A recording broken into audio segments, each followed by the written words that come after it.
चलिए बात कर लेते हैं मिडिल ईस्ट में चल रही तबाही की। क्या मिडिल ईस्ट अब एक ऐसे मोड़ पर पहुंच चुका है जहां हर रात युद्ध का एक नया अध्याय लिखा जा रहा है, क्योंकि लगातार 11वीं रात अमेरिका ने ईरान पर अटैक किया है। सेंटकॉम ने ईरान के कई सैन्य ठिकानों को निशाना बनाया। सवाल है कि क्या ये सिर्फ सैन्य कार्रवाई है या फिर लंबी जंग की शुरुआत है।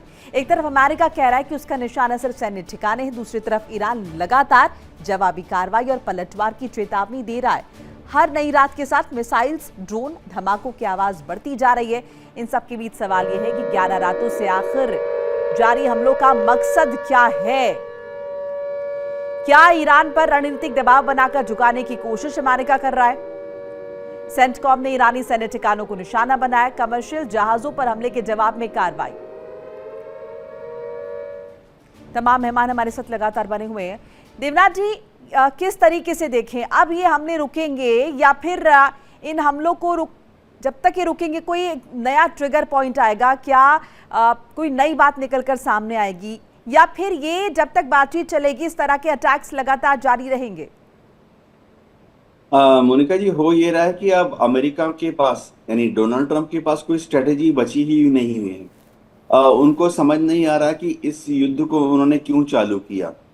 युद्ध जब से चालू हुआ है वो अपना जो ध्येय है कि हासिल क्या करना है वो बार बार बदल रहे हैं हर रोज। अब उनका ध्येय उनको क्लियर नहीं है। सेकंड है कि उस ध्येय को हासिल कैसे करना है उनको समझ नहीं आ रहा है। अब उनको एक ही चीज उनके एडवाइजर्स बता रहे हैं, जो कि वह खुद भी एक ही चीज समझ रहे हैं कि बस बम गिराओ, बम गिराओ और बम गिराओ। वो सोचते हैं कि बम गिरा गिरा कर वह ईरान को डरा देंगे।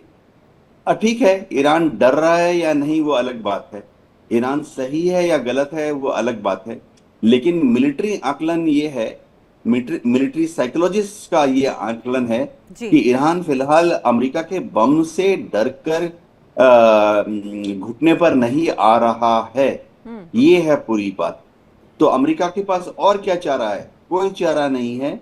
अब अमेरिका के पास एक ही चारा है कि बातचीत करे और बातचीत करने के लिए माहौल पैदा करे, जिसका पहला कदम ये होना चाहिए कि बम गिराने चाहिए, बम गिराना बंद करना चाहिए। तो अगर बातचीत करनी है, ईरान ने बार बार अपनी तरफ से इनिशिएटिव दिखाया है।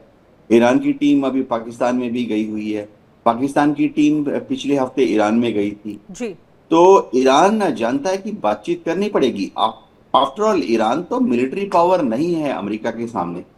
तो अमेरिका को बम गिराना बंद करना पड़ेगा और बातचीत के लिए आगे आना पड़ेगा जी। बम गिरा कर अमेरिका जीत नहीं सकता जी।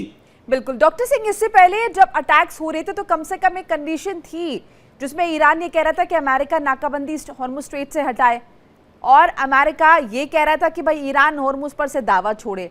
लेकिन अब ये जो नए सिरे से हमले हुए इसमें तो कोई बात भी नहीं कही जा रही है। देखिए इंडिया डेली 24/7 अब आपकी स्मार्ट टीवी पर। इंडिया डेली मौजूद है सभी डिजिटल प्लेटफॉर्म पर लाइव और लगातार। इंडिया डेली 24/7 हर दिन राष्ट्र को समर्पित।